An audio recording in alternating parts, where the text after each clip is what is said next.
අපි දැන් පළතුරු 3ක් නිර්මාණය කරලා ඉවරයි.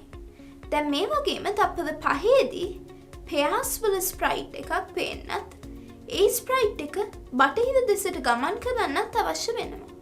එහෙනම් අපි පටන් ගමු. මම events ක්ලික් කරා. දැන් at 3 seconds block එක workspace එකට මේ විදිහට drag කරනවා. මෙතන මම තප්පර 5 විදිහට හැදුවා. ඊළඟට මම sprites ක්ලික් කරනවා. දැන් make new sprite at block එක මේ විදිහට at 5 seconds block එක පහළට drag කරනවා.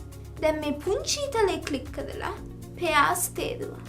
දැන් make new sprite at block එක ඉදිරියේ කහ පාටින් තියෙන location block එක මම delete කරගන්නවා. නැවත මම locations ක්ලික් කරනවා.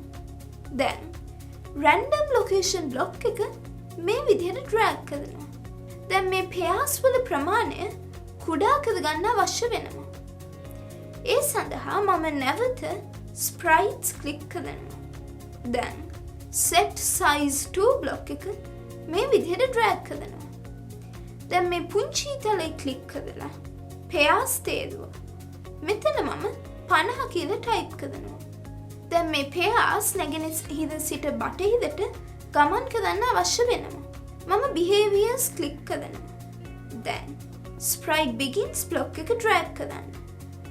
දැන් මේ පුංචි තලේ ක්ලික් කරලා Pears තේරුවා. නැවත මම behaviors ක්ලික් කරනවා.